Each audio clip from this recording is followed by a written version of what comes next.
El tema que vamos a tratar el día de hoy es neuroimágenes para intensivistas. Los temas a tratar el día de hoy serán, en primer lugar, un análisis básico de la imagen. En segundo lugar, hablaremos sobre el accidente cerebrovascular isquémico. Luego continuaremos con el accidente cerebrovascular hemorrágico, con énfasis en hemorragia subaracnoidea. Continuaremos tratando sobre el edema cerebral. Y por último, terminaremos con la hidrocefalia y el tamaño ventricular. Comenzaremos con el análisis básico de la imagen. Esta pauta introductoria del análisis básico de la imagen se refiere específicamente a la tomografía computada. El análisis básico de la imagen debe tener un orden sistemático, comenzando en primer lugar con la simetría. Las estructuras encefálicas son simétricas, en particular los hemisferios cerebrales deben ser simétricos. La simetría permite tener una idea rápida de si existe atrofia, edema cerebral focal o masas.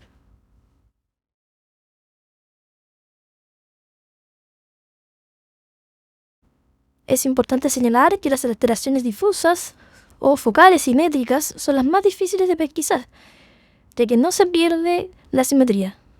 Por ejemplo, en el edema cerebral difuso. En este escáner coronal, por ejemplo, en un paciente de 52 años podemos ver una simetría con encefalomalacia y gliosis en la región temporal mesial derecha como secuela de encefalitis herpética. En segundo lugar, el análisis básico de la imagen corresponde a la detección de hemorragias. Las hemorragias agudas se ven espontáneamente hiperdensas en TAC. La densidad en tomografía computada se mide en unidades de Hounsfield. Esta escala toma como referencia la atenuación del agua al haz de rayos X, otorgándole un valor de 0 unidades de Hounsfield. En esta escala, el aire tiene los valores más bajos, menos 1000 en el esquema. La grasa también tiene valores negativos, en torno a menos 100, menos 80 unidades de Hounsfield, mientras que la sangre aguda e intraparenquimatosa tiene valores entre 50 y 75 unidades de Hounsfield, lo que llamamos espontáneamente denso, como podemos ver en la figura. Cabe destacar que esta densidad o hiperdensidad espontánea de la sangre aguda es de menor valor que la densidad o hiperdensidad espontánea del hueso o las calcificaciones. Vemos en este ejemplo contenido espontáneamente denso, sulcal frontoparietal derecho compatible con una hemorragia subaracnoidea. Vemos en este ejemplo una tomografía computada en cortes axiales en la fila superior y cortes coronales en la fila inferior de un paciente con un hematoma subdural con contenido, como se puede ver, espontáneamente denso, que traduce sangre en periodo agudo con extensión tentorial. Por otra parte, en este ejemplo, una tomografía computada axial de un paciente con un hematoma subdural de mayor temporalidad que el ejemplo anteriormente mostrado, con contenido hemático cuya densidad es similar a la del parénquima encefálico, lo que traduce mayor temporalidad. En tercer lugar, el análisis básico de la imagen corresponde a la evaluación del parénquima, con la búsqueda de lesiones focales y de zonas de pérdida de la diferenciación entre sustancia gris y blanca. En el ejemplo podemos ver la presencia de una lesión focal que refuerza con contraste con hipodensidad perilesional, posiblemente explicado por edema vasogénico o bien infiltración compatible con un glioblastoma. En este ejemplo podemos ver una mínima área de pérdida de la diferenciación córtico-subcortical o sustancia gris, sustancia blanca, insular posterior izquierda, con un pequeño punto espontáneamente denso que corresponde a una hiperdensidad espontánea de la arteria cerebral media segmento M2, compatible con un infarto hiperagudo. Luego se confirma con mayor facilidad diagnóstica en el escáner de control de este mismo paciente 24 horas después, con una extensa zona de hipodensidad y pérdida de diferenciación córtico-subcortical insular izquierda. En cuarto lugar, el análisis básico de la imagen corresponde a la evaluación del tamaño ventricular. Es importante diferenciar hidrocefalia de la dilatación pasiva, también llamado ex vacuo. Si existe desplazamiento de la línea media, es importante evaluar la existencia de atrapamiento ventricular. Discutiremos con mayor detalle el tamaño ventricular y su diferenciación entre hidrocefalia y dilatación ex vacuo más adelante en esta presentación.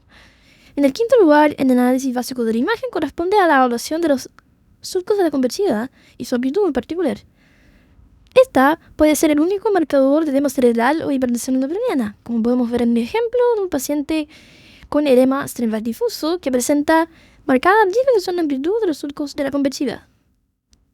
Se debe tener presente en la evaluación de la amplitud de los surcos de la convexidad la edad del paciente, ya que un paciente joven tiene menor amplitud de los surcos de la convexidad en comparación con un paciente anciano, donde normalmente existe aumento de amplitud de los surcos de la convexidad secundario a cambios involutivos que generalmente están dentro de lo normal para la edad. A su vez, en este paciente, en el ejemplo, en un corte coronal, en un escáner de cerebro, podemos ver que existe aumento de amplitud de los surcos, en este caso por atrofia parietal y temporal mesial en un paciente con enfermedad de Alzheimer. El sexto elemento en el análisis básico de la imagen en tomografía computada corresponde a las cisternas subaracnoideas. Estas deben ser simétricas y presentan una densidad de líquido o agua que corresponde a una media de 0 unidades de Hounsfield con un rango entre menos 20 a 20. La amplitud de cisternas perimesencefálicas y cuadrigeminal son importantes en casos con desviación de la línea media, en búsqueda de herniaciones cerebrales, por ejemplo ante la presencia de una lesión encefálica focal. La cisterna interpeduncular, por su parte, es un sitio útil que se debe evaluar en forma dirigida en búsqueda de sangre que se ubique en situación no dependiente, por ejemplo, ante la presencia de un paciente con hemorragia subaracnoidea de unos días de evolución. En séptimo lugar, debemos evaluar el desplazamiento de la línea media. Esta se mide en la región de los forámenes de Monro, trazando una línea biparietal, línea A, roja en el esquema, y luego la distancia entre el foramen de Monro de este lado y la tabla interna más cercana, la línea B en celeste en la figura, calculándolo como A dividido en 2 menos B. En este caso, un paciente con un oligostositoma temporal con una calcificación intradicional con desviación de la línea media, una mujer de 59 años. El penúltimo elemento en la evaluación básica de la imagen en tomografía computada corresponde a las herniaciones cerebrales. Estas pueden ser nucal, subfalcina, transtentorial, ascendente o descendente y tonsilar o herniación de amígdalas cerebrosas. Por su relación con la hoz del cerebro, la arteria cerebral anterior puede estar comprometida en la presencia de herniaciones subfalcinas y por su relación al tentorio, la arteria cerebral posterior puede estar comprometida en hernias nucales y transtentoriales descendentes. En el esquema podemos ver un ejemplo de las principales hernias cerebrales. Por último está la evaluación del cráneo y las estructuras extracranianas, órbitas y cavidades perinasales. Estas son de especial importancia en el paciente politraumatizado en búsqueda de fracturas. En el ejemplo podemos ver un paciente con múltiples focos espontáneamente hiperdensos, en giros rectos, frontolitarios y frontobasales. Es un paciente politraumatizado que traduce la presencia de construcciones parenquimatosas con componente hemorrágico. En el algoritmo óseo y ventana ósea de este paciente politraumatizado podemos pesquisar la presencia de una fractura frontal izquierda, donde indica la flecha. Con esto hemos terminado esta revisión inicial del análisis básico de la imagen en tomografía computada. Vimos el concepto de simetría, vimos la detección de hemorragia, el análisis del parénquima, analizamos rápidamente el tamaño ventricular, que lo veremos más adelante. Estudiamos la amplitud de los surcos, las cisternas subaracnoideas de la base, el desplazamiento de la línea media, las principales hernias cerebrales y la evaluación del cráneo, órbitas y estructuras extracranianas, entre ellas cavidades paranasales. El principal rol de las imágenes en el accidente cerebrovascular isquémico corresponde a descartar hemorragia. En segundo lugar, evaluar la extensión del infarto. Y en último lugar, descartar simuladores. Otras aplicaciones de las imágenes en el accidente cerebrovascular isquémico es encontrar el sitio de pulsión arterial, intercraniana o extracraniana, predecir la extensión final del infarto o el tejido en riesgo, predecir potenciales complicaciones de formación hemorrágica y ser parte del estudio etiológico del infarto, ateromatosis de grandes vasos, ateromatosis de pequeños vasos u otros, como por ejemplo vasculopatía o vasculitis. Es importante tener presente que la imagen de elección para el estudio de un paciente con sospecha de accidente cerebrovascular es la tomografía computada sin contraste. Vemos, por ejemplo, acá un corte axial de la tomografía computada de un paciente adulto con un infarto en territorio de la arteria cerebral media izquierda. Se caracteriza por hipodensidad y pérdida de la diferenciación entre sustancia gris y blanca en este territorio. La tomografía computada es una herramienta ampliamente disponible y rápida de realizar. Permitirá descartar hemorragia, confirmar el diagnóstico de un accidente cerebrovascular isquémico y el estudio inicial de simuladores de accidente cerebrovascular. Es importante señalar que la interpretación se ve optimizada por expertos en el trabajo en conjunto con médicos clínicos y con la disponibilidad de antecedentes clínicos detallados de los pacientes.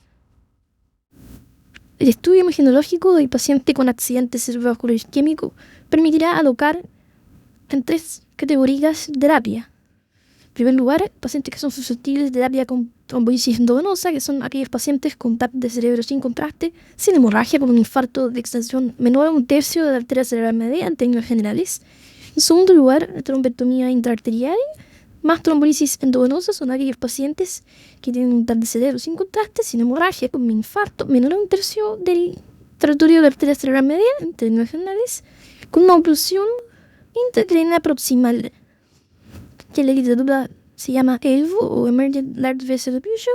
Y por último, pacientes fuera de ventana o pacientes que son susceptibles de terapia endovascular en ventana extendida, como veremos más adelante. Los signos precoces de infarto cerebral en el TAP de cerebro sin contraste tienen una sensibilidad de aproximadamente 65% en las primeras 3 horas. Esta sensibilidad sube a 70% por ventana angosta, como veremos más adelante. La especificidad es de entre un 90 a un 95%.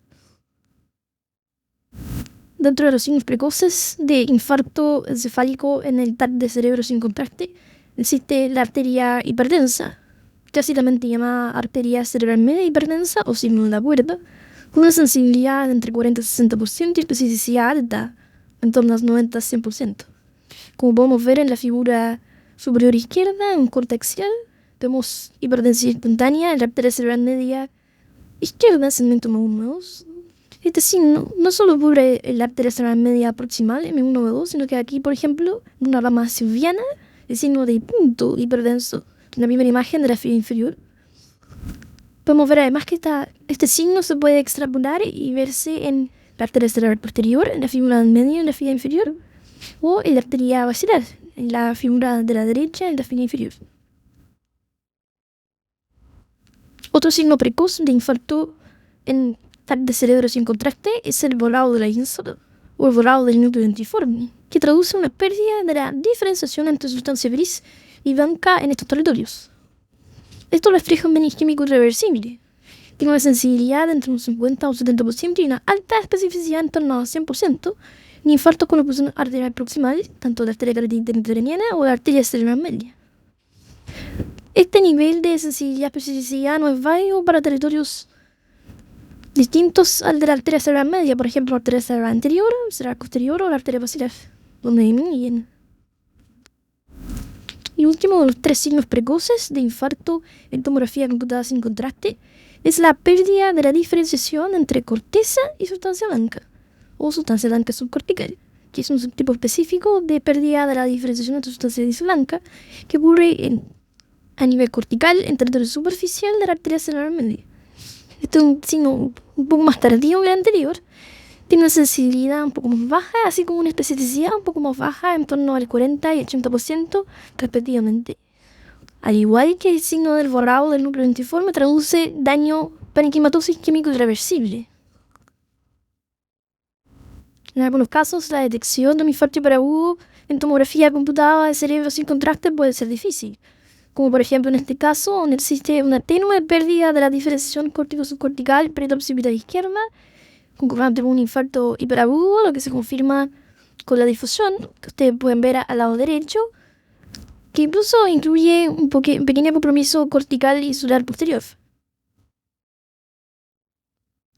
En estos casos, los signos precoces pueden ser un poco más fáciles de detectar, como por ejemplo en este paciente adulto, una tomografía computada de cerebro sin contraste, cortes axiales desde superior a inferior, Vemos una pérdida de la diferenciación córtico-subcortical y insular y pérdida de la diferenciación de sustancia gris y blanca de la anterior derecha como manifestación de un infarto agudo.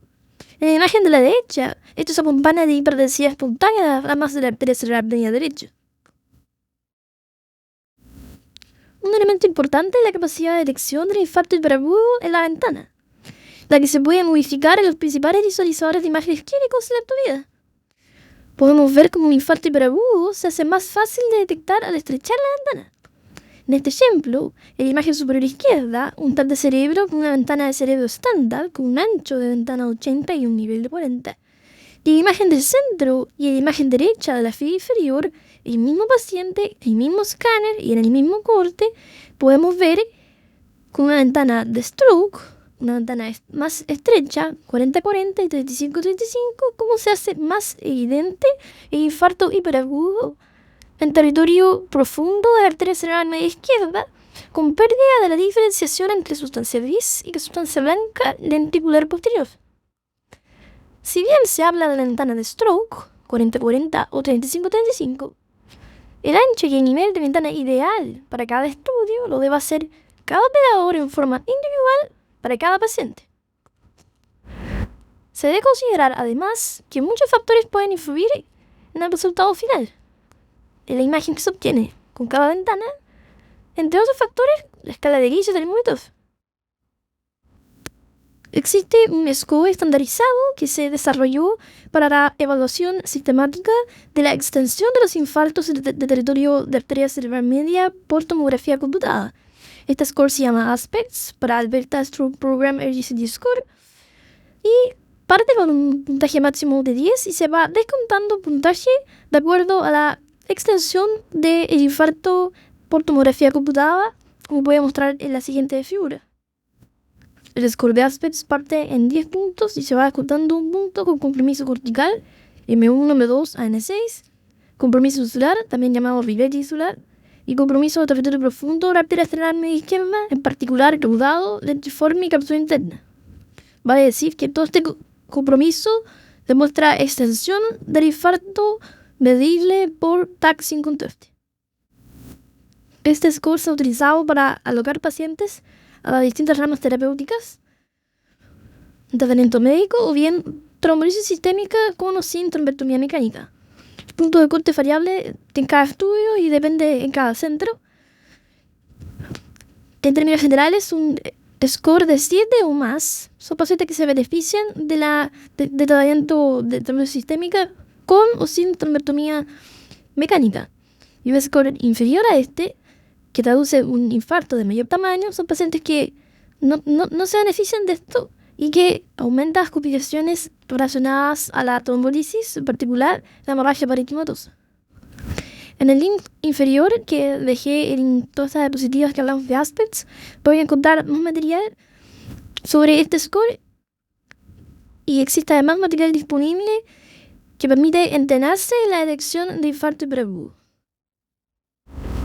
El rol del escáner sin contraste más importante es descartar una hemorragia. La sensibilidad es altísima, con un 98 a un 100% dentro de las 12 horas post-ictus. Podemos ver en este ejemplo un hematoma parenquimatoso lenticular posterior izquierdo, agudo por su hiperdensidad espontánea, y en la imagen de abajo un hematoma estructural. Otro de los roles importantes de la tomografía computada sin contraste es la detección y caracterización de simuladores.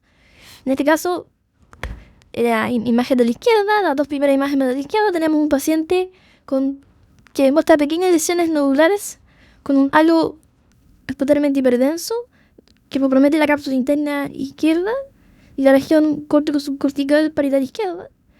Son compatibles con la localización secundaria o metástasis. En el paciente del medio, ya mostrado, podemos ver que existe una lesión interaxial, una voluminosa lesión interaxial, es totalmente hiperdensa, que en la imagen de abajo, con contraste, refuerza con contraste y presenta un halo de hipodensidad periférica y efecto de masa. Este paciente presentó, esta lesión era una didostoma. Y en el último caso, una lesión extraxial con base dural, ¿cierto? También es potencialmente densa, con edema vasogénico y que reforzaba de forma homogénea y efecto de masa, hacer extraxial, en este caso, un meningio. Bueno, hemos visto el principal rol de las imágenes en el paciente con accidente cerebrovascular. En primer lugar, descartar hemorragia, evaluar la extensión del infarto y vimos el score de Aspects y descartar simuladores. Veremos a continuación otras aplicaciones en este tipo de pacientes. Encontrar el sitio de oclusión arterial, predecir la extensión del infarto o el tejido total en riesgo, predecir potenciales complicaciones y el estudio etiológico. El examen de elección para el estudio de la permeabilidad arterial proximal, intercraniana y cervical es el EGPAC. Tiene sensibilidad altísima en comparación con el estándar que es la geografía con consultación digital o DSA para la oclusión proximal. Los pacientes con oclusión proximal son los pacientes que más se benefician de la trombotomía mecánica y a su vez son los pacientes que tienen mayor riesgo de función hemorrágica. Se requiere realizar una fase tardía venosa para evaluar el largo del trombo. Y este examen de la EGPAC permite además evaluar casos complejos con oclusión en tándem y el resto de la valva arterial distal.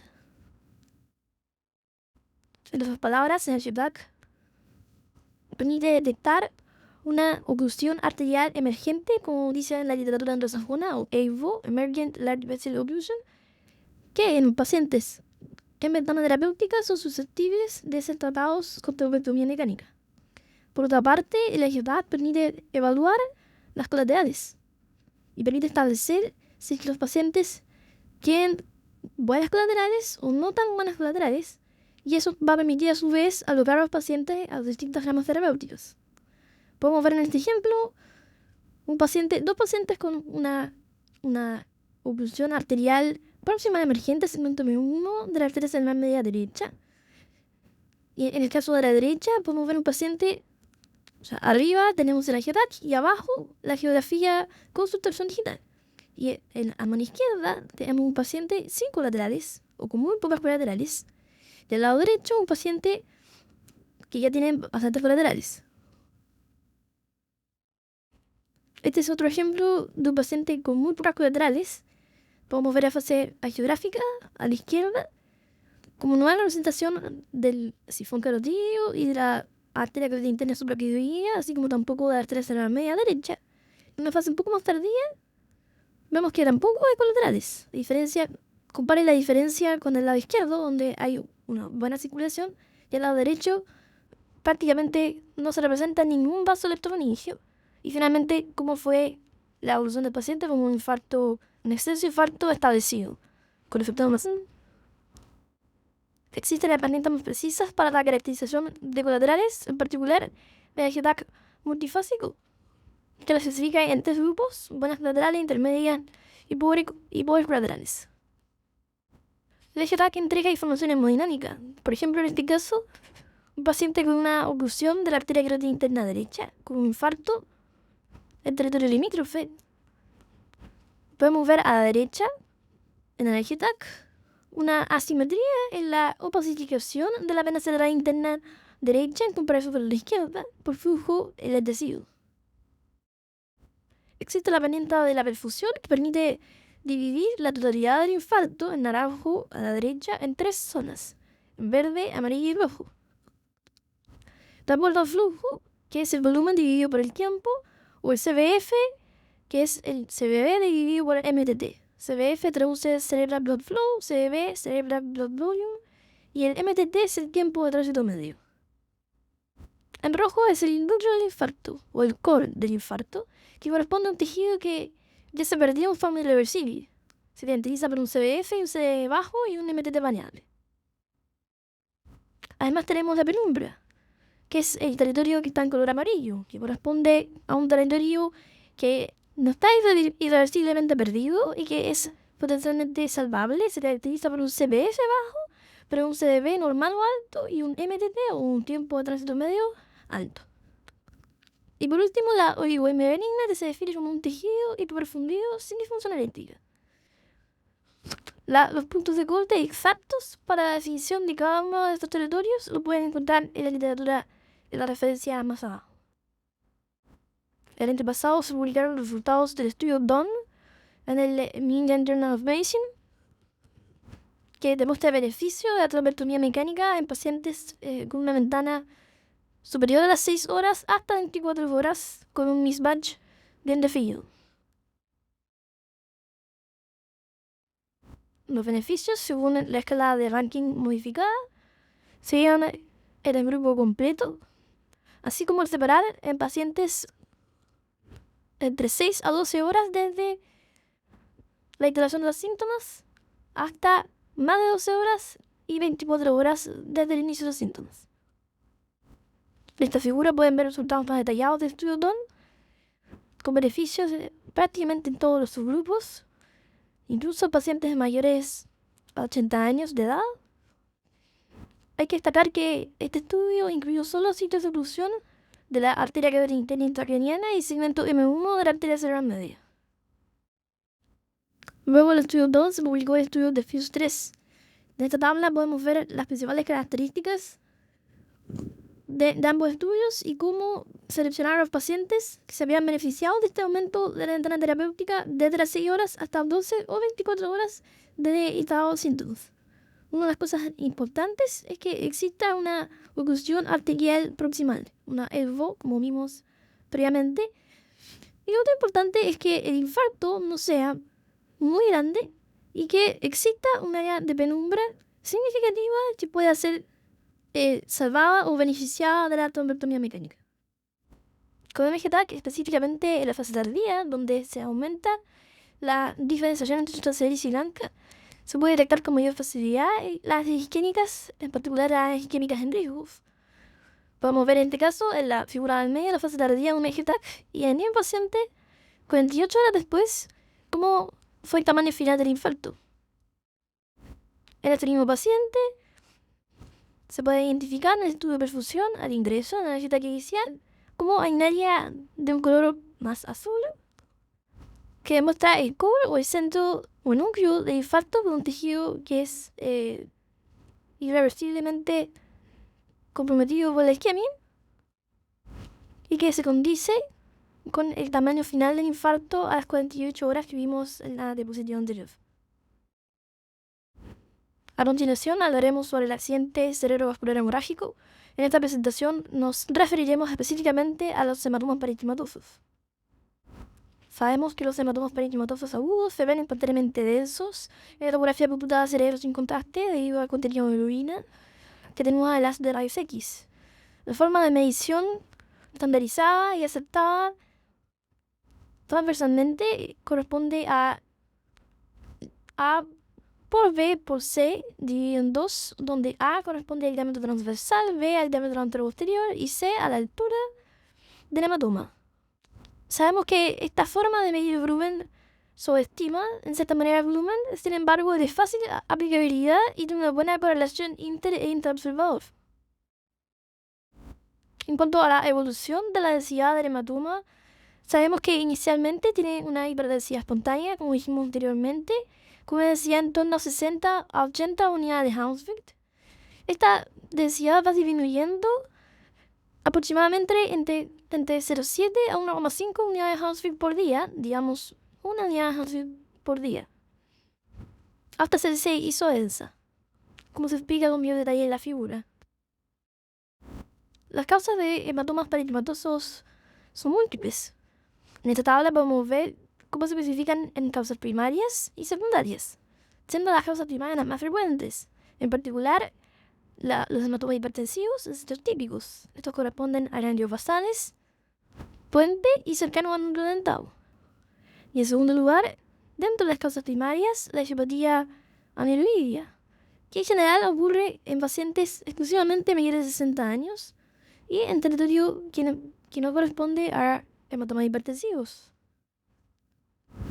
Dentro de las causas secundarias, destacar una malformación hemorrágica de un infarto isquémico, drogas, malformaciones vasculares, aneurismas y pacientes con trastornos de la población.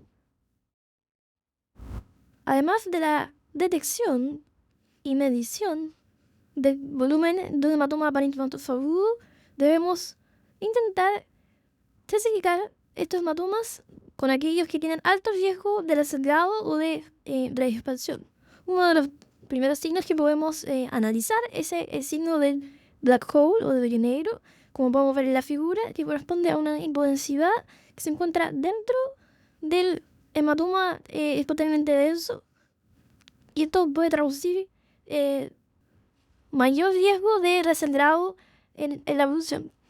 Además, otro de los signos extensivamente vistos en pacientes con trastorno de la ovulación y que puede predecir breve expansión es la presencia de niveles, como podemos ver en la figura D. Se ha descrito en los últimos años el spot sign, que corresponde a un signo que podría asociarse a mayor expansión o desangrado de hematoma, que corresponde a uno o más focos de 1 o 2 milímetros en fase arterial que aumentan de tamaño en la fase tardía y que no se encontraban presentes estos focos hiperdensos en la fase sin contraste. El valor predictivo positivo depende del tiempo y va entre 53 a 33%. Estos pacientes se ha visto que se benefician de terapia con el factor 7 recombinante. Si bien existe cierta utilidad del spot sign para predecir expansión del hematoma, su real utilidad clínica, así como la del factor 7 recombinante, aún está por demostrarse.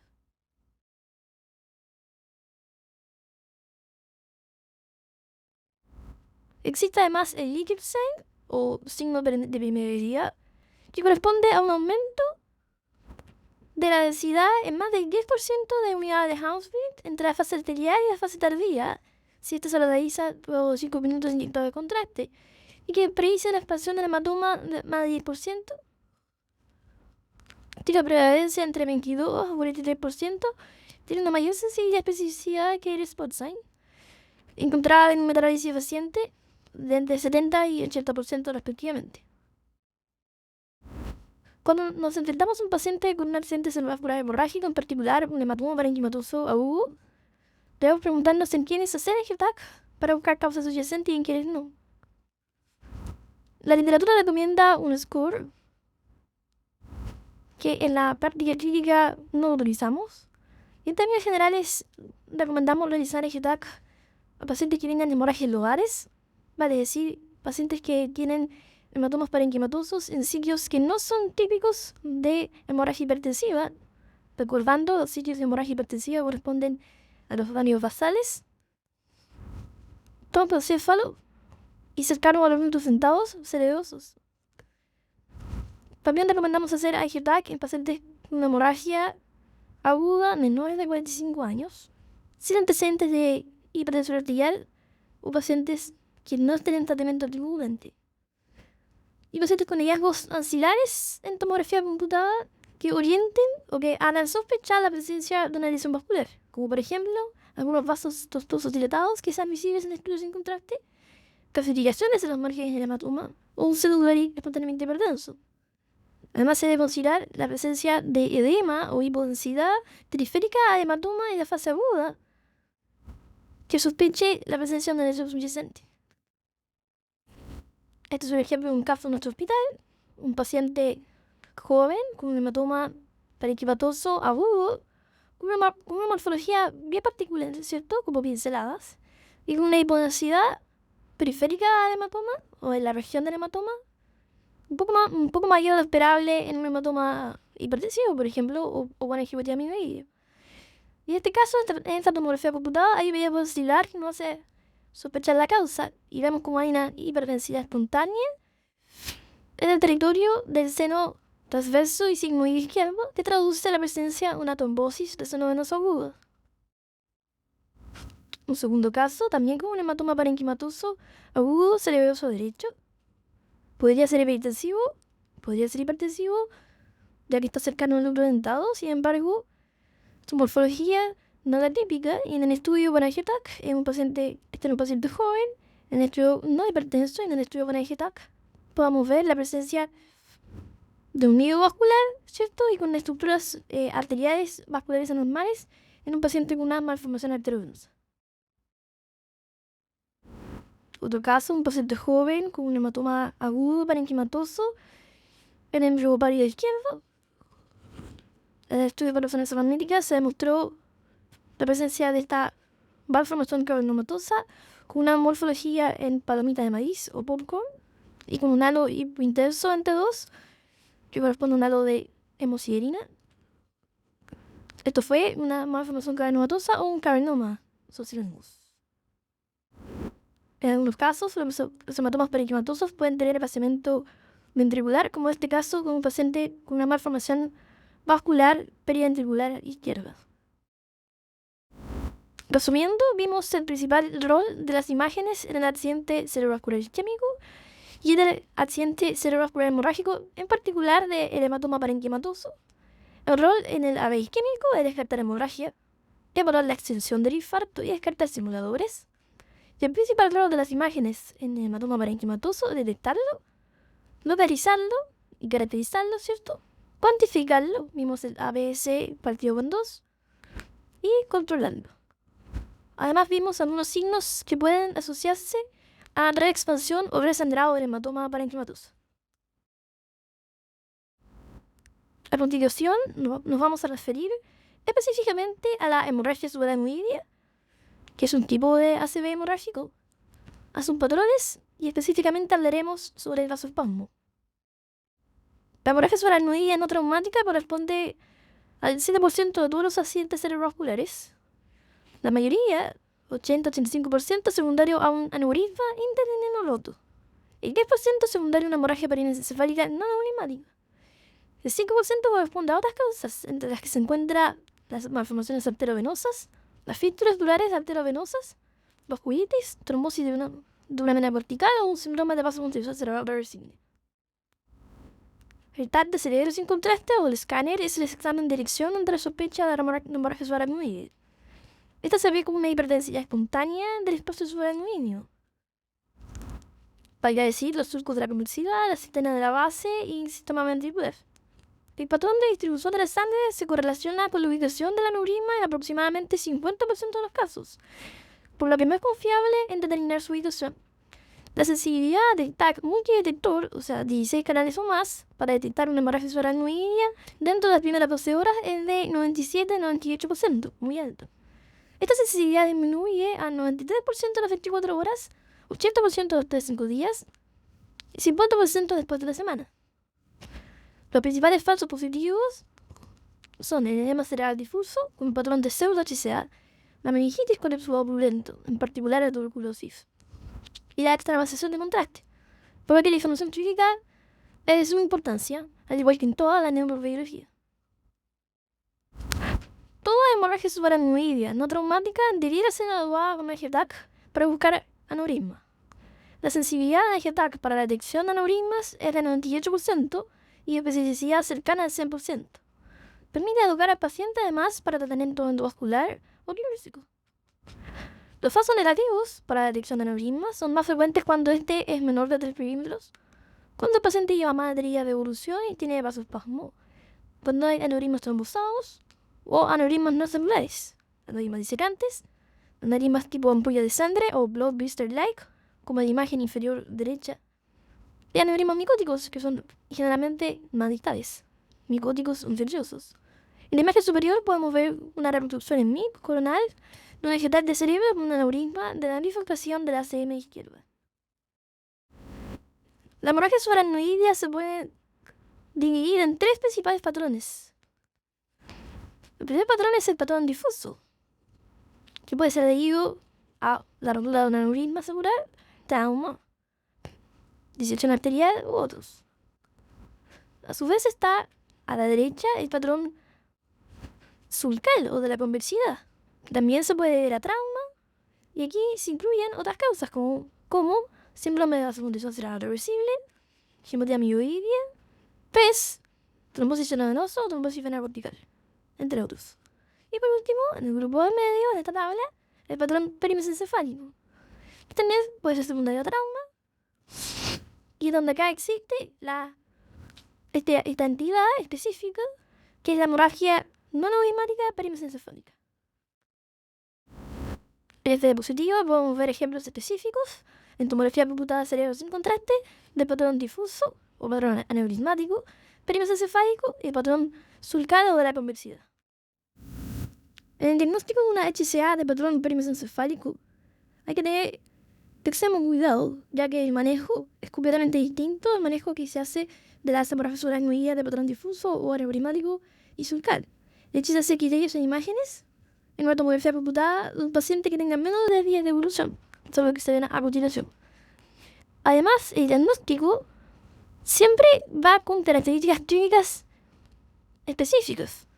No es solamente imagenológico, y es un paciente que tiene una buena condición clínica.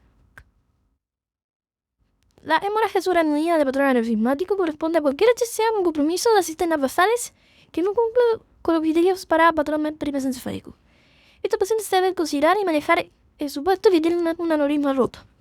Se debe realizar una geografía diagnóstica cerebral en este subgrupo. Y las causas extraterrianas son muy poco frecuentes, pero deben ser sospechadas cuando hay exceso de sangre en el canal raquídeo y síntomas atribuibles a médula espinal.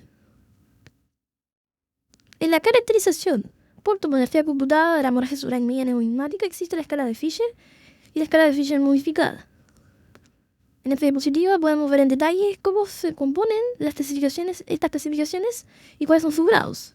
La principal diferencia en la escala de Fisher modificada es que el riesgo de vasospasmo va aumentando al aumentar la clasificación de Fisher de 0 a 4.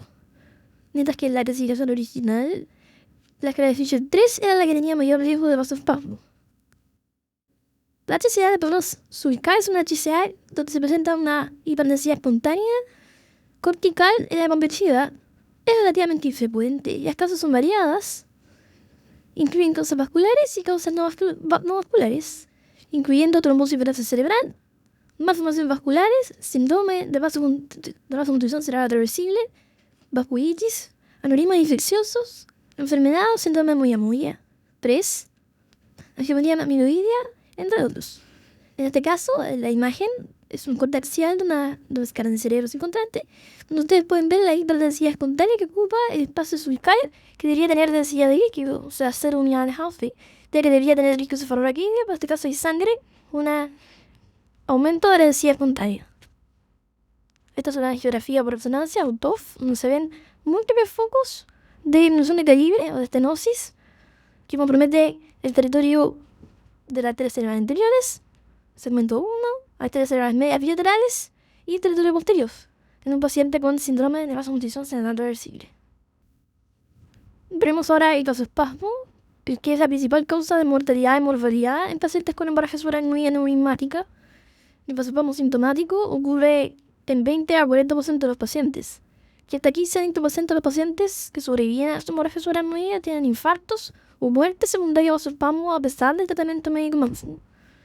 Los factores de riesgo es cantidad de sangre, escala de Fisher, severidad clínica, ANHES, edad, a más edad, menor riesgo, sexo, la mujer tiene más vasospasmo, uso de drogas simpatoguméricas, entre otros.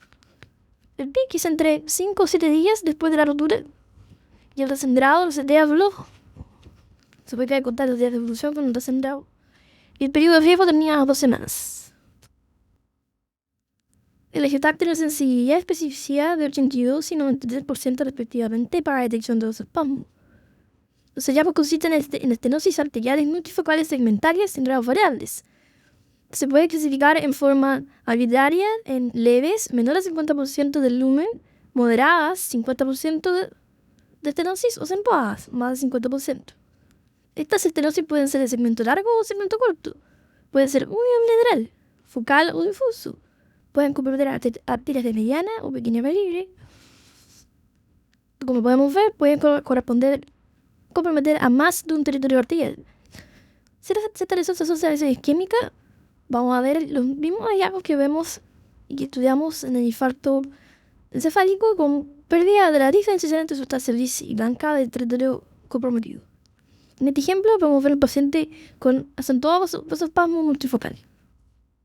En este paciente con una hemorragia subaracnoidea neurismática e hidrocefalia podemos ver vasospasmo que compromete ramas de la arteria cerebral media en forma bilateral. Esto se confirma con la geografía digital en la imagen inferior derecha. Otro ejemplo, un paciente con una hemorragia subaracnoidea neurismática, en la geografía del ingreso que nos muestra vasospasmo con un lumen de las arterias intracraneanas normal. de la izquierda a la derecha, un eje TAC en el quinto día de evolución de la debut de la hemorragia subaracnoidea, un eje TAC, una reproducción con MIP, que muestra múltiples focos de estenosis de predominio izquierda en territorio de la arteria cerebral media, así como compromiso de arterias cerebrales anteriores, compatible con vasospasmo. Otra herramienta útil para el estudio de vasospasmo es el Doppler transcraniano, con una especificidad y sensibilidad muy alta para el estudio de arteria cerebral media. Las velocidades medias de la arteria cerebral media se miden en centímetros por segundo y lo normal es que sea menor a 120 centímetros por segundo. Y cuando existe vasospasmo acentuado, esta velocidad asciende por sobre 200 centímetros por segundo. Entre 120 y 200 hay que ver el perfil temporal y correlacionar clínicamente. Para esto existe la razón de Lindegard, que corresponde a la velocidad media de la arteria cerebral media dividida por la velocidad media de la arteria arterial interna extracraniana y ipsilateral. Un índice de Lindegard mayor a 3 sugiere vasospasmo y cuando es mayor a 6 sugiere vasospasmo severo. Esta es una tabla con criterios en el Doppler transcraniano para graduar el vasospasmo en la arteria cerebral media y su interpretación, que incluye tanto la velocidad media como el índice de Lindegard. Esto va a permitir poder clasificar a los pacientes en hiperemia, vasospasmo o vasospasmo e hiperemia. Ya en la parte final de la presentación veremos rápidamente el edema cerebral e hidrocefalia. Comencemos con el edema cerebral. El edema cerebral difuso es una condición potencialmente fatal. Corresponde a la acumulación anormal de fluido dentro del parénquima cerebral. Esto va a llevar al aumento del volumen y de la presión intracraniana, lo que a su vez se traduce en una reducción de la presión de perfusión cerebral. Y esto determina isquemia cerebral, lo que lleva a mayor edema, siendo un ciclo vicioso. El TAC es la modalidad de imágenes de mayor uso en los pacientes con edema cerebral. Por su condición clínica, su estabilidad, la necesidad de hacer un estudio de imágenes rápido para poder devolver al paciente a su unidad de cuidado intensivo. Los hallazgos en escáner sin contraste corresponden a disminución de amplitud del espacio subaracnoideo en forma difusa. El espacio subaracnoideo, como vimos, corresponde a los surcos de la comicidad, la cisterna subaracnoidea de la base y el sistema mandibular. Y esta disminuye de amplitud, como vemos en el ejemplo de esta imagen. Luego, podemos ver una pérdida de la diferenciación en forma más sutil que la de isquemia entre sustancia gris y blanca, pero ahora en forma difusa. Esto se acompaña con un tenue aumento cuando es muy acentuado esta pérdida de diferenciación y hipodensidad del parénquima, con un tenue aumento de necesidad del espacio subaracnoideo que se llama el patrón de pseudo-hemorragia subaracnoidea. Y finalmente vemos el signo del cerebelo hiperdenso, o de la hiperdensidad espontánea cerebrosa, que no es más que un aumento relativo de la densidad del tejido parenquimatoso de la fosa posterior en comparación con el tejido supraanterior. Vemos en este caso un ejemplo de este signo de cerebelo hiperdenso. En este otro paciente vemos signos de edema cerebral difuso en tomografía computada cerebro sin contraste, con marcada disminución de amplitud de los surcos de la convexidad. Si usted se fija bien, no hay surcos de la convexidad por líquido con densidad de líquido en el corte de la izquierda. Cuando el edema cerebral es acentuado, ocurre descenso de níveles cerebrosas. Hay obliteración de las cisternas subaracnoideas de la base en este corte sagital con contraste. Las causas del edema cerebral difuso son variadas. Por ejemplo, este paciente con una meningitis viral, que presenta ausencia de supresión inferior de los surcos de la convexidad y refuerzo del meningitis, como se puede ver en la imagen superior derecha. Otro paciente con edema cerebral difuso más acentuado, que muestra la pérdida de la diferenciación córtico-subcortical de forma difusa, con una hipodensidad difusa parenquimatosa, obliteración de los surcos de la convexidad, o sea, marcada disminución de amplitud de los surcos de la convexidad y cisternas de la base, se puede ver en la imagen superior derecha, en el corte sagital, con un patrón de pseudo-HCA y con el signo de la hiperdensidad espontánea del cerebelo. Por último, hablaremos sobre el tamaño ventricular y cómo detectar hidrocefalia sobre la ventriculomuraria pasiva. El primer obstáculo es diferenciar hidrocefalia de la atrofia cerebral. En la atrofia cerebral, los ventrículos pueden estar dilatados, pero en forma proporcional a los surcos de la convexidad, los que también van a estar aumentados de peligro. En esta tabla podemos ver las principales características que diferencian la hidrocefalia de la dilatación ex vacuo o pasiva. En la hidrocefalia veremos que los conos temporales están dilatados. Los conos frontales son convexos, al igual que el tercer ventrículo. El cuarto ventrículo puede estar normal o dilatado dependiendo si la hidrocefalia es comunicante o no. El cuerpo calloso en general está dilatado, con mayor convexidad superior. Hay hipodensidad en el escáner periventricular que traduce la absorción o migración transepentimaria de líquido cefalorraquídeo. Los surcos de la convexidad pueden estar disminuidos de amplitud. Y la silla turca está grande, con una depresión del techo celular por aumento de la presión del líquido cefalorraquídeo. En cambio, en la dilatación pasiva, ventricular o SVABU, los conos temporales pueden estar normales, excepto en el Alzheimer, una excitatrofia temporal y dilatación pasiva de los conos temporales. Los conos frontales están normales, con ángulo obtuso. Tercer ventrículo cóncavo, cuarto ventrículo normal, cuerpo pellizo puede estar atrófico. No hay hipodensidad periventricular en escáner. Hay dilatación de los surcos de la convexidad y la silla turca no necesariamente está alterada. Vemos en este ejemplo de un TAC de cerebro sin contraste coronal, como existe dilatación ventricular, pero además existe aumento de amplitud de los surcos de la convexidad. En este caso, un paciente con atrofia cerebral. Existe ventriculomegalia subtentorial, que es pasiva. En este caso, un paciente con hidrocefalia aguda, secundaria de hemorragia subaracnoidea, podemos ver que existe aumento de amplitud del sistema ventricular, especialmente evidente en los conos temporales, y el tercer ventrículo, con disminución de amplitud de los surcos de la convexidad, lo que es compatible con hidrocefalia aguda. Por último, no olvidemos que existe el cuadro de la hidrocefalia crónica no obstructiva o hidrocefalia del adulto. Como podemos ver en este paciente, que existe dilatación del sistema ventricular, pero en este caso, principalmente de los cuerpos de los ventrículos laterales, con un acueducto permeable en una mujer de 65 años con deterioro de memoria progresivo. Por lo que no todo es hidrocefalia aguda o ventriculomegalia pasiva en contexto de atrofia, sino que también existe este patrón de hidrocefalia crónica no obstructiva. En un buen resumen de lo que vimos en la parte 1 y la parte 2 de esta presentación de neuroimágenes para el intensivista, vimos en primer lugar en la parte 1 el enfrentamiento básico a la interpretación de la tomografía computada. En la parte 2 vimos el rol fundamental de la tomografía computada y la IGTAC en el accidente cerebrovascular isquémico y el accidente cerebrovascular hemorrágico. Vimos los signos precoces de infarto. Vimos el rol del TAC y la IGTAC en el accidente cerebrovascular hemorrágico. A continuación, estudiamos los patrones básicos y el rol de la tomografía computada en la hemorragia subaracnoidea, la técnica de detección del vasospasmo. Estudiamos el edema cerebral difuso y sus signos por tomografía computada. Estudiamos la hidrocefalia y el tamaño ventricular y vimos que la proporción de la dilatación ventricular y con la amplitud de los surcos permite diferenciar la hidrocefalia de la atrofia cerebral. Muchas gracias por su atención.